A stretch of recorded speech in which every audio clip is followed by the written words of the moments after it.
Bapak Ibu Saudara yang terkasih dalam Tuhan Yesus Kristus, kita akan bersama-sama masuk dalam pemberitaan firman Tuhan. Kita persiapkan bagian Alkitab kita. Pembacaan Alkitab di dalam ibadah ini diambil dari surat Filipi. Filipi pasalnya yang keempat, ayat 8 dan ayat 9. Filipi pasal 4 ayat 8 dan 9 akan menjadi dasar renungan kita sesuai dengan sabda guna kerida pada malam hari ini. Kita biarkan Alkitab kita terbuka, mari kita berdoa memohon bimbingan Roh Kudus. Mari berdoa. Kepadamu ya Tuhan, Allah Bapa dalam surga, kami menaikkan pujian dan syukur kami pada malam hari ini.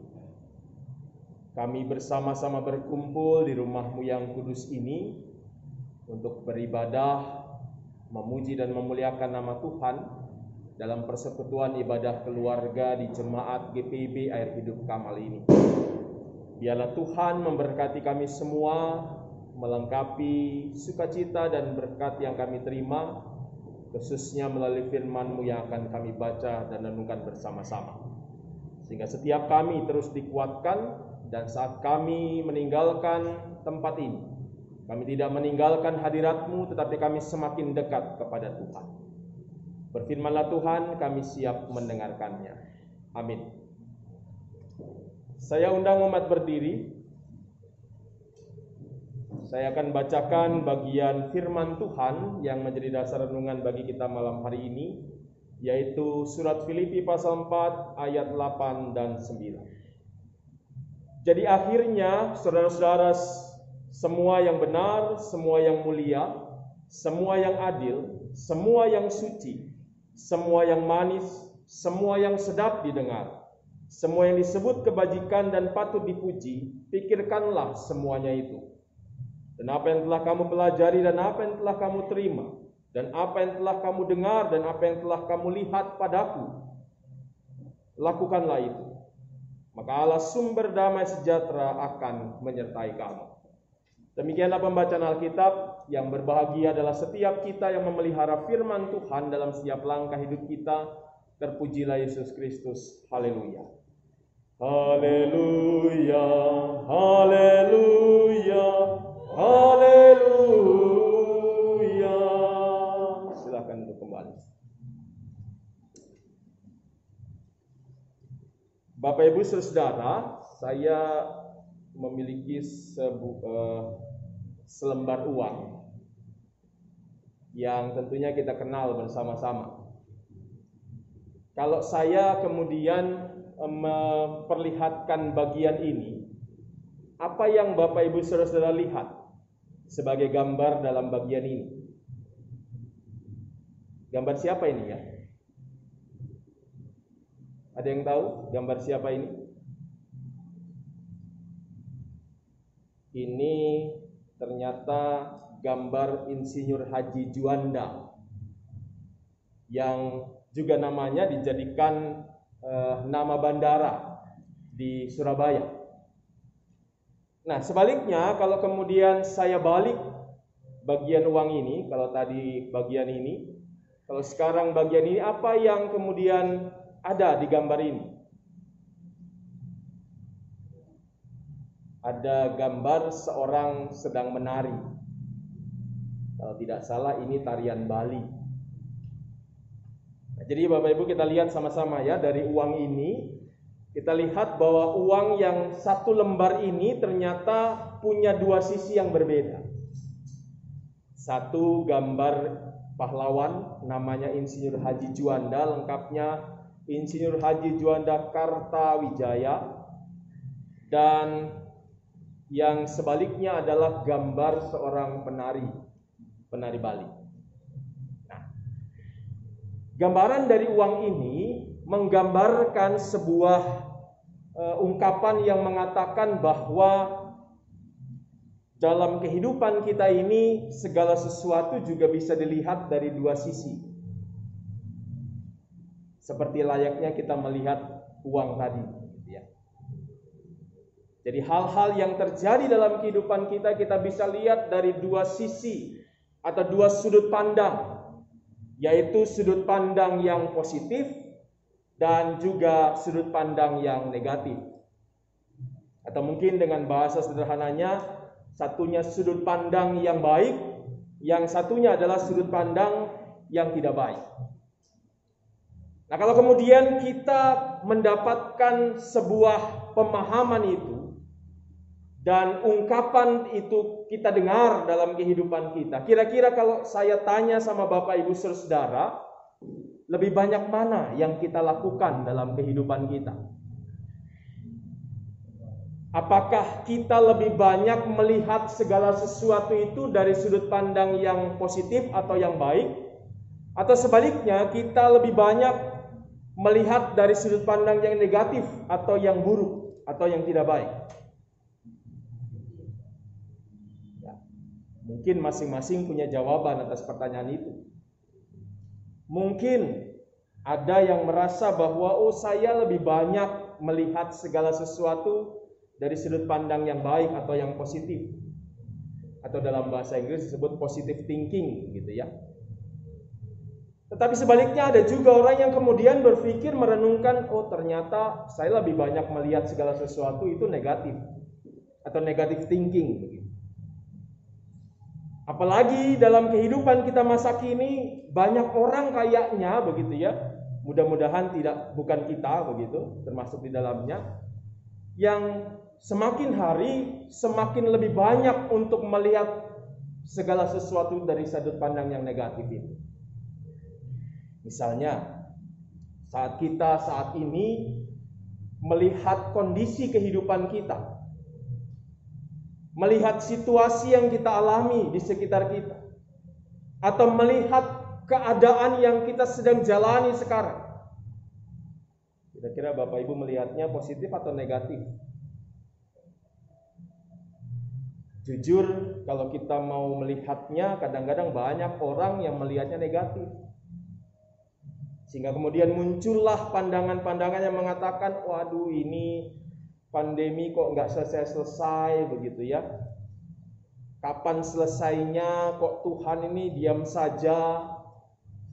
Kok kondisinya bukan malah semakin baik, malah mungkin kayaknya berita-berita menunjukkan semakin sulit. Atau mungkin juga sekarang ini banyak orang sedang membahas sebuah kejadian di belahan dunia, yaitu konflik antara Israel dan Palestina. Kita lihat kan dalam berita-berita ditunjukkan banyak orang ternyata berpikiran negatif tentang hal itu. Sehingga akhirnya diambil atau ditangkap polisi dan kemudian minta maaf. Sama tadi juga kebijakan pemerintah yang kemarin soal pelarangan mudik kan juga akhirnya banyak orang yang mengeluarkan unek-uneknya dengan kalimat-kalimat yang tidak pantas, yang akhirnya juga membuat mereka ditangkap oleh polisi. Jadi hal itu menunjukkan bahwa ternyata banyak orang melakukan atau memikirkan, melihat segala sesuatu itu dari sudut pandang yang negatif, sudut pandang yang tidak baik. Nah, hari ini Bapak Ibu Saudara, melalui firman Tuhan yang kita baca bersama-sama, yaitu surat Rasul Paulus kepada jemaat di Filipi, khususnya dalam pasal yang keempat ayat 8 dan 9, atau mungkin mulai dari ayat yang kedua, kita lihat ada nasihat-nasihat yang diberikan oleh Rasul Paulus kepada jemaat di Filipi dan juga kepada kita semua pada malam hari ini. Sebuah nasihat yang dituliskan oleh Rasul Paulus saat dia ada di penjara.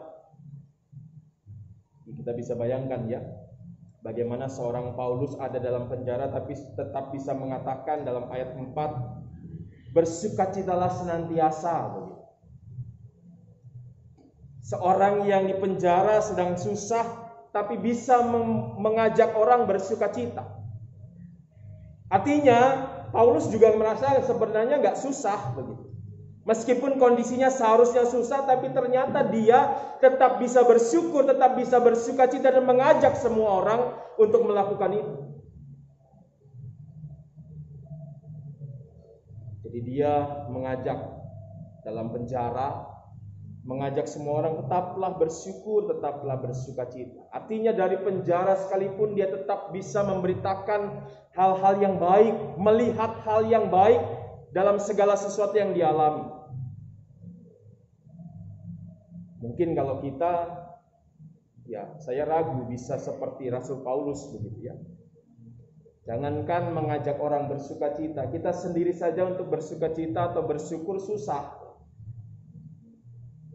Tapi Paulus mengajak itu. Nah, nasihat-nasihat ini juga diberikan judul oleh Lembaga Alkitab Indonesia adalah nasihat-nasihat terakhir. Khususnya nasihat terakhir kepada jemaat di Filipi. Karena mungkin saat itu Paulus merasa waktunya sudah dekat. Dia merasa bahwa mungkin dia tidak akan berjumpa lagi dengan jemaat di Filipi. Melihat atau mengingat tugas dan juga keadaan yang harus dihadapinya yang tidak mudah itu. Sehingga dikatakan ini adalah nasihat-nasihat yang terakhir begitu. Nah, dari bagian firman Tuhan khususnya ayat 8 dan 9 ini, mungkin keseluruhan perikop ini juga sebenarnya mau memberikan sebuah pesan atau nasihat kepada jemaat di Filipi dan kita semua untuk juga selalu berpikir positif dalam kehidupan kita. Untuk positive thinking, untuk melihat segala sesuatu. Kita lihat kan bagaimana Paulus tadi sudah saya gambarkan dalam kesusahannya di penjara tetap bisa melihatnya sebagai sebuah hal yang tetap dia syukuri. Sehingga dia tetap mengajak semua orang bersukacita. Paulus merasa bahwa hal ini penting untuk diberikan kepada jemaat di Filipi yang saat itu memang sedang ada dalam kondisi yang tidak baik. Ada kondisi yang harus dialami jemaat di Filipi yang juga digambarkan dalam bacaan firman Tuhan, khususnya ayat 2 pasal 4 ini, saat dikatakan ada nama Yodia dan Sintike yang dua-duanya dinasehati. Ini adalah gambaran bahwa pada saat itu di dalam jemaat Filipi sedang terjadi perselisihan. Ada dua orang perempuan terhormat yang sedang berselisih. Dan Paulus mau menempatkan dirinya sebagai orang yang tidak berpihak dengan kemudian mengatakan aku nasihati Sintike, aku juga nasihati Yodia. Jadi dia nggak bela salah satu, dia tetap nasihati dua-duanya. Karena dalam segala sesuatu yang kita alami dalam sebuah persoalan itu nggak mungkin semuanya atau salah satu saja yang bersalah. Semuanya pasti punya kesalahan dan kekurangan. Jadi kita lihat bagaimana kondisi itu harus dihadapi jemaat di Filipi sehingga mereka diingatkan tetaplah melihat itu dalam sudut pandang yang baik. Bagaimana melihat perpecahan sebagai atau perselisihan sebagai sesuatu hal yang baik. Kita bisa melihatnya sebagai sebuah cara Tuhan atau mungkin sebagai sebuah hal yang diizinkan Tuhan terjadi untuk menguatkan kita. Ya, beda pendapat itu kan biasa ya. Tapi jangan sampai kemudian dengan perbedaan pendapat kita bermusuhan. Nah, selain itu juga ternyata dalam kehidupan jemaat di Filipi mereka sedang ada dalam kondisi di mana mereka sedang ditekan oleh pemerintah dan juga orang-orang di sekeliling mereka. Banyak orang nggak suka, pemerintah nggak suka dengan orang Kristen waktu itu, gitu ya. Dan tentunya kan itu juga kalau dari sudut pandang kita ini tidak menyenangkan.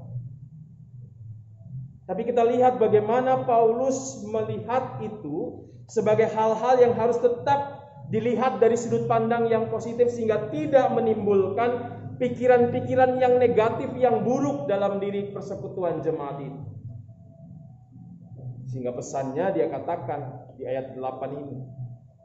Jadi akhirnya saudara-saudara, semua yang benar, semua yang mulia, semua yang adil, semua yang suci, semua yang manis, semua yang sedap didengar, semua yang disebut kebajikan dan patut dipuji, pikirkanlah semuanya ini.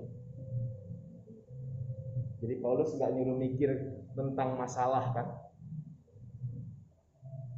Paulus enggak kemudian menyuruh jemaat di Filipi, pikirkanlah itu Yudia dan Sintike. Pikirkanlah perselisihan di antara kalian. Atau pikirkanlah kondisi kalian yang sedang ditekan itu. Enggak. Paulus mengajak mereka, pikirkanlah hal-hal yang baik. Kan gambaran 7 itu ya, 7 kata itu kan. Semua kan hal-hal yang baik kan. Kata benar, kata mulia, kata adil, kata suci, kata manis, kata sedap didengar, kata kebajikan, itu kan semua hal yang baik.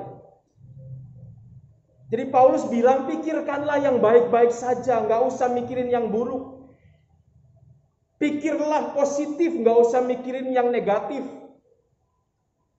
Karena kalau kamu mikirin yang negatif, yang rugi diri kamu sendiri. Kalau kita selalu melihat segala sesuatu yang negatif, maka kita nggak bisa melihat juga karya Tuhan.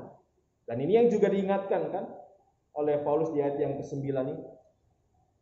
Kalau kamu berpikirnya positif, maka damai sejahtera Allah akan menyertai kamu. Tapi kalau pikirannya negatif, nggak ada damai sejahtera. Yang ada kesusahan, pergumulan terus begitu ya. Jadi sesuai dengan tema yang diberikan oleh GPIB dalam Sabda Bina Umat atau juga Sabda Guna Prida untuk kita berpikir positif, itulah pesan yang disampaikan Tuhan lewat Rasul Paulus malam hari ini melalui suratnya kepada jemaat di Filipi. Nah, mungkin kita bertanya-tanya, kira-kira apa sih untungnya kita berpikir positif? Kan itu nggak mudah. Apa untungnya kita mikirin yang baik-baik saja? Kan toh mungkin gak selesaikan masalah. Bapak Ibu menjawab pertanyaan itu, saya mau mengambil sebuah tulisan dalam media yang saya cari tadi di internet begitu ya. Kalau di internet Bapak Ibu cari kalimat manfaat berpikir positif akan banyak sekali.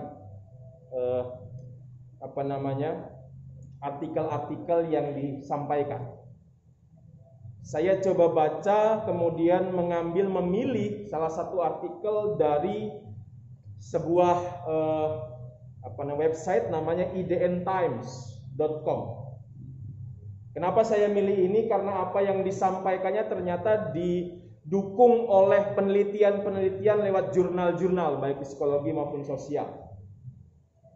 Jadi kalau sudah ada jurnal-jurnal berarti kan ini bisa dipertanggungjawabkan begitu ya.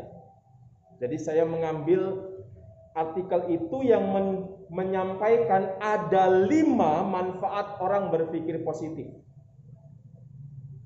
Yang pertama, kalau orang berpikir positif maka dia akan membangun jiwa dan mental yang sehat. Jadi jiwanya, mentalnya sehat. Nggak sakit, karena mikirnya positif terus, senang terus begitu kan. Ini sama dengan firman Tuhan mengatakan hati yang gembira adalah obat begitu. Jadi kalau kita terus bersyukur, tetap terus berterima kasih sama Tuhan, maka mental kita juga akan sehat. Nggak gampang sakit, nggak gampang down, nggak gampang putus asa begitu. Yang kedua manfaatnya adalah meningkatkan optimisme dan membawa kebahagiaan.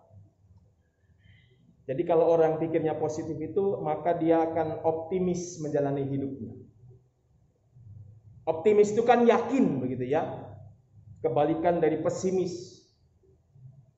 Kadang-kadang kan banyak orang zaman sekarang ini pesimis. Bisa nggak berubah hidup kita ini? Bisa nggak kembali seperti sedia kala begitu? Bisa nggak kemudian kita bisa mendapatkan hal yang baik lagi? Nah, kita lihat bahwa ternyata kalau kita memikirkan segala sesuatu positif, maka kita akan menjadi pribadi yang optimis. Oh, pasti bisa. Bersama Tuhan pasti semua bisa akan lebih baik. Kalau Tuhan berkarya, maka semuanya akan menjadi lebih baik. Itu optimis. Kalau pesimis berarti juga mungkin dia nggak ngandalin Tuhan, mengandalkan diri sendiri kan, makanya pesimis juga. Dan dia juga dikatakan akan bahagia dalam hidupnya.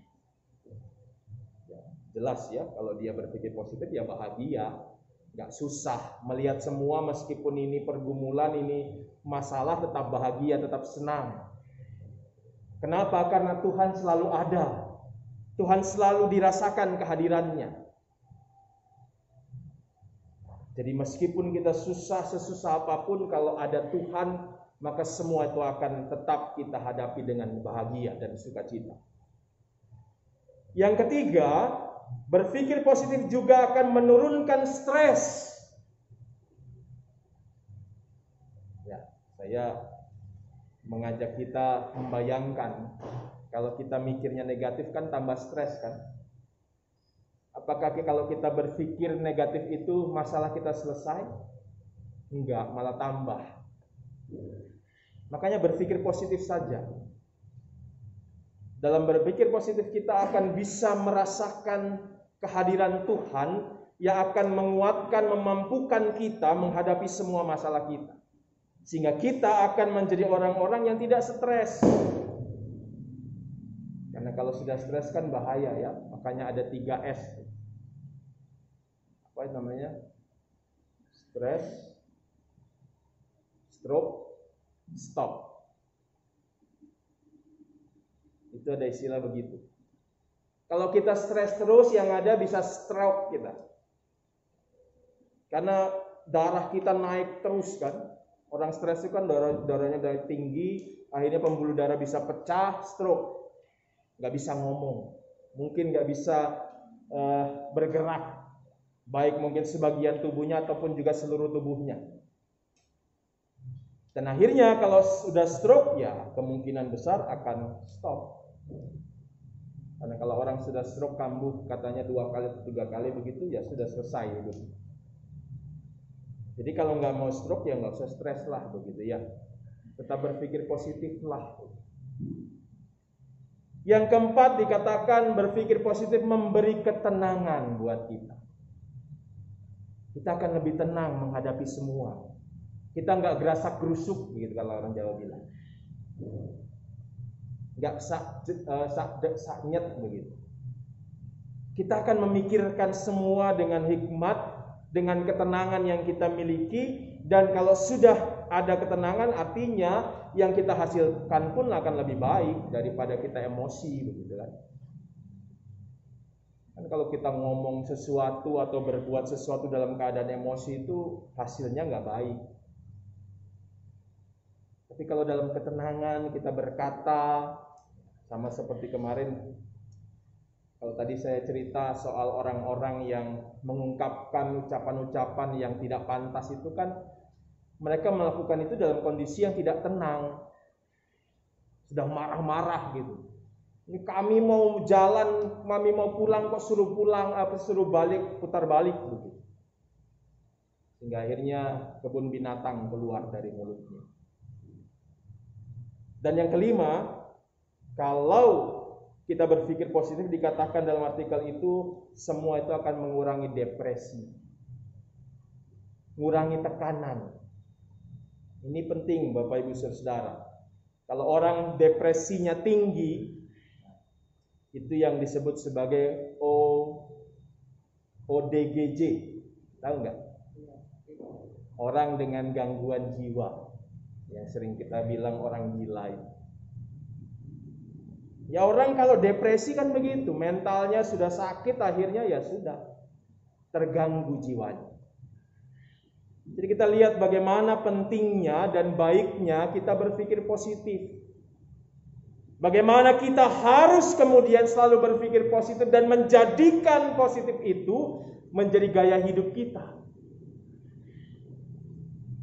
Nah, malam hari ini sebagai anak-anak Tuhan, kita diingatkan, mari selalu berpikir positif dan jadikanlah itu sebagai gaya hidup kita sehari-hari.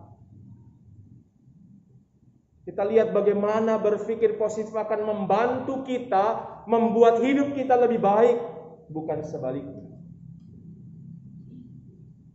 Jadi biarlah kita bersama-sama merenungkan pesan Tuhan malam hari ini buat kita semua.